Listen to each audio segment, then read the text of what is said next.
Okay, today we have discussed about research. So, what is research? Research is a systematic and scientific process for collecting, analyzing, and interpreting information to answer questions or solve problems. എന്ന് പറഞ്ഞാൽ എന്താണ് research എന്ന് പറയുന്നത് നമ്മളൊരു systematic process വഴി അല്ലെങ്കിൽ ഒരു scientific process മതി നമ്മൾ ഡാറ്റ കളക്ട് ചെയ്ത് അനലൈസ് ചെയ്ത് ആ ഇൻഫർമേഷൻ ഒക്കെ നമ്മൾ ഇന്റർപ്രറ്റ് ചെയ്ത് ക്വസ്റ്റ്യൻ ആൻസർ കണ്ടുപിടിച്ച് നമ്മൾ ആ പ്രോബ്ലം സോൾവ് ചെയ്യുന്നതാണ് എന്ത് റിസർച്ച് എന്ന് പറയുന്നത്. അപ്പൊ നമ്മൾ റിസർച്ച് നമ്മൾ എന്ത് ഹെൽപ്പ് ചെയ്യും? നമ്മുടെ നോളജ് ജനറേറ്റ് ചെയ്യാൻ വേണ്ടി, പുതിയ പുതിയ നോളജ് ജനറേറ്റ് ചെയ്യാൻ വേണ്ടിയിട്ടും നമ്മുടെ ഫാക്ട്സ് വെരിഫൈ ചെയ്യാൻ വേണ്ടിയിട്ടും നമ്മുടെ നേഴ്സിംഗ് പ്രാക്ടീസ്, നമ്മുടെ ഹെൽത്ത് കെയർ ഇംപ്രൂവ് ചെയ്യാൻ വേണ്ടിയിട്ടാണ് നമ്മൾ റിസർച്ച് ഹെൽപ്പ് ചെയ്യുന്നത്.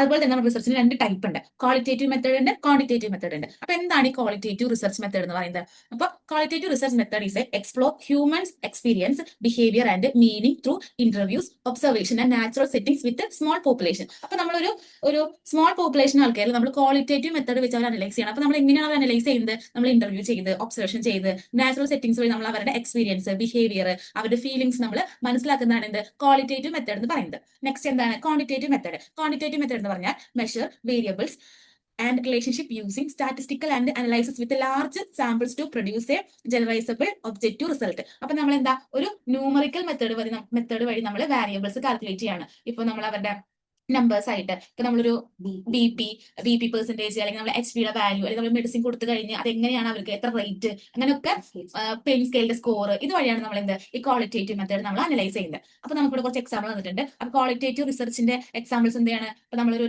ടെർമിനറി ഇല്ലായ പേഷ്യന്റിന്റെ അടുത്ത് നമ്മൾ അവരെ കെയറിംഗ് എക്സ്പീരിയൻസ് അവരോട് ചോദിക്കുക. അതുപോലെ തന്നെ നമ്മൾ പെയിൻ മാനേജ്മെന്റ് എഫക്റ്റീവ്നെസിനെ പറ്റി അവരോട് ചോദിക്കുക. അതുപോലെ തന്നെ ഫാമിലിയുടെ കോപ്പിംഗ് മെക്കാനിസത്തിനെ കുറിച്ച് നമ്മൾ അനലൈസ് ചെയ്യുക. ഇതൊക്കെയാണ് എന്ത് ക്വാളിറ്റേറ്റീവ് റിസർച്ചിലെ നമ്മൾ എക്സാമ്പിൾസ്. അപ്പൊ ക്വാണ്ടിറ്റേറ്റീവ് ആകുമ്പോൾ എന്താണ്? നമ്പേഴ്സ് ആണല്ലോ. നമ്മൾ എന്താ ചെയ്യേണ്ടത്? പെയിൻ റിലീഫിന്റെ പെയിൻ കോൾഡ് കംപ്രസർ വെച്ച് നമുക്ക് എങ്ങനെയാണ് പെയിൻ റിലീഫ് ആയത്, അപ്പൊ അതിന്റെ പെയിന്റെ റേറ്റിംഗ് നമ്പർ ആണ് നമുക്ക് വേണ്ടത്, പെയിൻ റേറ്റിംഗ് സ്കെയില്. ഇനി അടുത്ത് നമ്മൾ മെഷറിംഗ് ഇൻഫെക്ഷൻ റേറ്റ്. അപ്പൊ എന്താ ഇന്റർവെൻഷൻ കഴിഞ്ഞ് എത്ര നമ്മുടെ ഇൻഫെക്ഷൻ കൂടി കുറഞ്ഞു, അപ്പൊ നമ്മൾ ആ റേറ്റിംഗ് ആണ് നമ്മൾ അനലൈസ് ചെയ്യുന്നത്. പിന്നെ നമ്മൾ എന്താ അനലൈസിങ് മെഡിക്കേഷൻ അധർനെസ്. അപ്പൊ നമ്മൾ മെഡിക്കേഷൻ അധർനെസിന്റെ റേറ്റ് നമ്മൾ അനലൈസ് ചെയ്യാൻ വേണ്ടിയിട്ടാണ് നമ്മൾ എന്ത് ക്വാളിറ്റേറ്റീവ് റിസർച്ച് നമ്മൾ യൂസ് ചെയ്യുന്നത്. ഇനി അടുത്ത എന്താണെന്ന് അറിയോ? Literature review process step. അപ്പൊ എന്താണ് ലിറ്ററേച്ചർ റിവ്യൂ? ഫസ്റ്റ് സ്റ്റെപ്പ് എന്താ? Define the topic problem. അപ്പൊ നമ്മൾ എന്ത് ചെയ്യണം? ആദ്യം തന്നെ നമ്മൾ clarify identity and define your research topic or problem. ആദ്യം നമ്മൾ എന്ത് ചെയ്യണം? നമ്മുടെ പ്രോബ്ലം നമ്മൾ ഐഡന്റിഫൈ ചെയ്യണം. എന്നിട്ട് നമ്മൾ എന്ത് ചെയ്യണം? അതിന് നമ്മൾ ഈ പ്രോബ്ലത്തിന് ബേസ് ആയിട്ടുള്ള റിലവന്റ് സ്റ്റഡി നമ്മൾ സെലക്ട് ചെയ്യണം. അതാണ് second, select A relevant study. അതെങ്ങനെ നമ്മൾ സെലക്ട് ചെയ്യുക? Choose study based on quality, relevance and recency. അപ്പൊ നമ്മൾ എന്താ റിലവന്റ് ആയ ക്വാളിറ്റി ഉള്ള റീസെന്റ് ആയിട്ടുള്ള സ്റ്റഡി ആയിരിക്കണം നമ്മൾ ഇതിന് സെലക്ട് ചെയ്യേണ്ടത്. നെക്സ്റ്റ് എന്താ? സ്റ്റഡി സെലക്ട് ചെയ്തത് മാത്രം പോരാ, നമ്മൾ ലിറ്ററേച്ചർ സെലക്ട് ചെയ്യണം. Search for literature. ലിറ്ററേച്ചർ നമ്മൾ എങ്ങനെ സെലക്ട് ചെയ്യുക?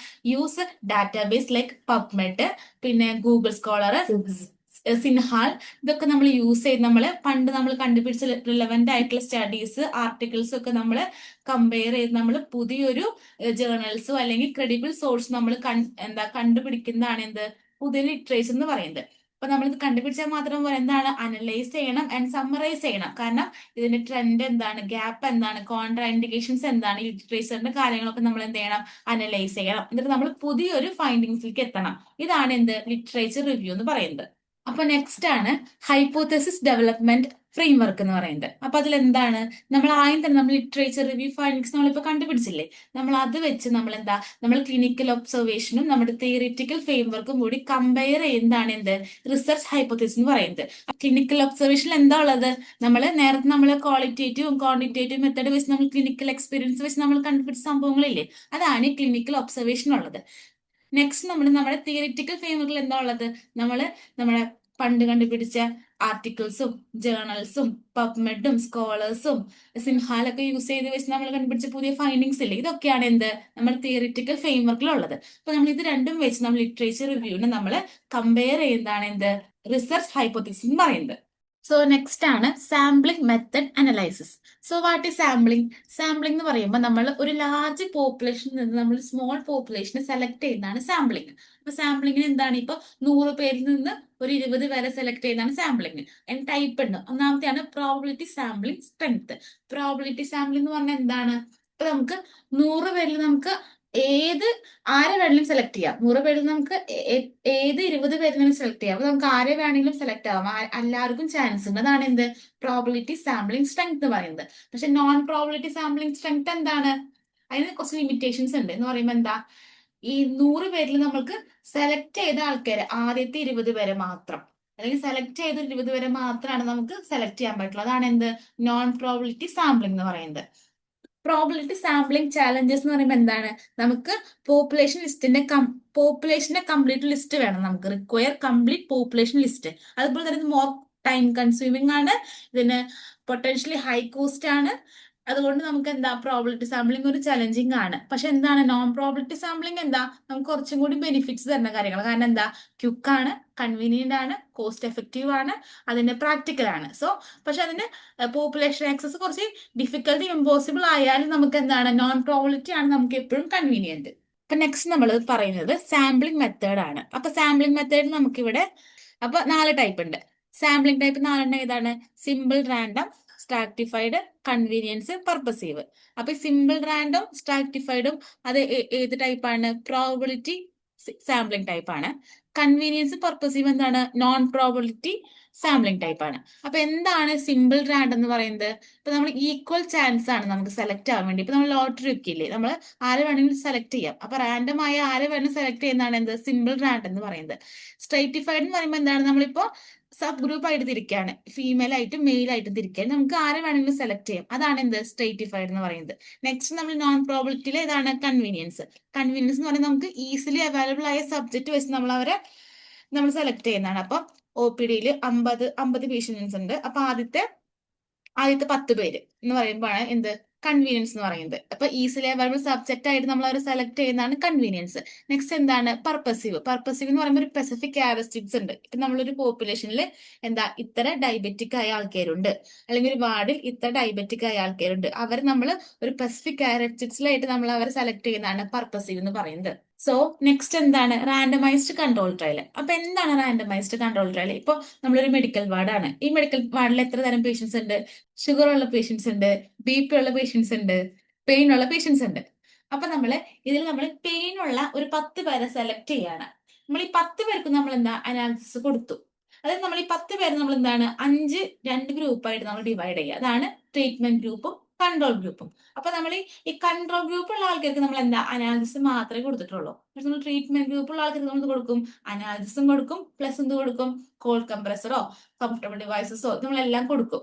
അത് കഴിഞ്ഞ് നമ്മൾ ഇന്ന് ഒബ്സർവേഷൻ ചെയ്യാണ്. നമ്മൾ എന്ത് ട്രീറ്റ്മെന്റ് ഗ്രൂപ്പിലുള്ള മാറ്റങ്ങൾ എന്താണ്, അവർക്കുള്ള ബെനിഫിറ്റ്സ് എന്താണ്, അപ്പൊ ട്രീറ്റ്മെന്റ് ഗ്രൂപ്പിൽ ചേഞ്ചസ് സംഭവിക്കുന്നുണ്ടോ, അങ്ങനെ നമ്മൾ ഇത് കമ്പയർ ചെയ്ത് നോക്കണം. ഒരു കമ്പയർ റിസൾട്ട് നമ്മൾ അനലൈസ് ചെയ്യുന്നതാണ് എന്ത് റാൻഡമൈസ്ഡ് കൺട്രോൾ ട്രയൽ എന്ന് പറയുന്നത്. നമ്മുടെ നെക്സ്റ്റ് ആണ് എന്ത് റിസർച്ച് ഡിസൈൻ കമ്പോണന്റ് ഓവർവ്യൂ. അപ്പൊ നമ്മൾ ആദ്യ സ്റ്റെപ്പ് എന്താണ്, നമ്മൾ പ്രോബ്ലം റിസർച്ചിന്റെ പ്രോബ്ലം നമ്മൾ ഐഡന്റിഫൈ ചെയ്യണം. അപ്പൊ നമ്മൾ പ്രോബ്ലം ഐഡന്റിഫൈ ചെയ്ത് കഴിഞ്ഞാൽ നമ്മൾ എന്ത് ചെയ്യണം, ഇതിലെ വേരിയബിൾസ്, ഇതിൽ എന്താണ് ചേഞ്ചിങ് ഫാക്ടർ, ഇതിന്റെ വേരിയബിൾസ് നമ്മൾ സെലക്ട് ചെയ്യണം. വേരിയബിൾസ് സെലക്ട് ചെയ്ത് കഴിഞ്ഞാൽ നമ്മൾ എന്ത് സെലക്ട് ചെയ്യണം, ഇത് നമ്മളിനി റാൻഡംലി നമ്മൾ ഇതിലെ പോപ്പുലേഷൻ നമ്മൾ സെലക്ട് ചെയ്യണം.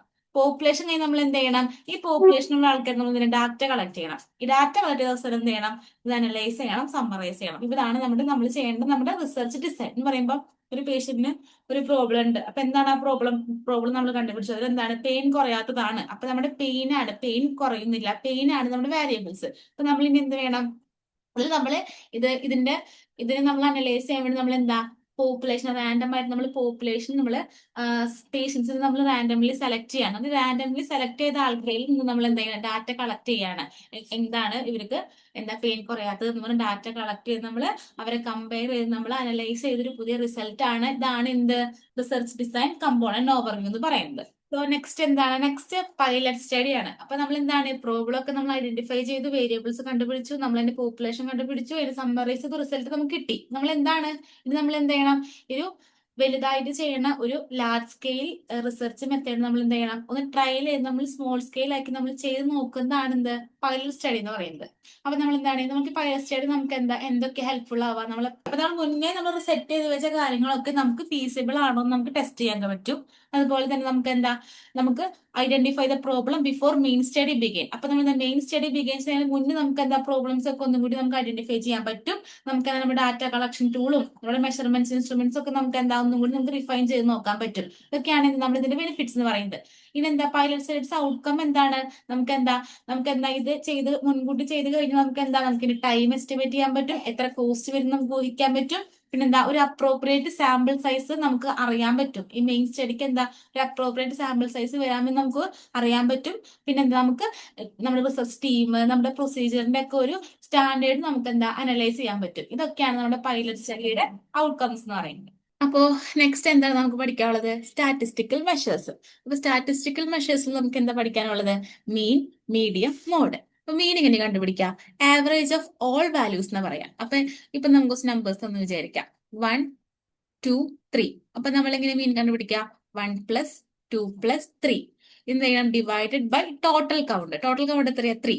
അപ്പൊ ഇങ്ങനെയാണ് നമ്മൾ എന്ത് ചെയ്യുക? മീൻ കണ്ടുപിടിക്കുക. നെക്സ്റ്റ് നമുക്ക് കണ്ടുപിടിക്കുന്നത് മീഡിയൻ ആണ്. മീഡിയൻ എങ്ങനെ കണ്ടുപിടിക്കുക? Middle value when arranged in order.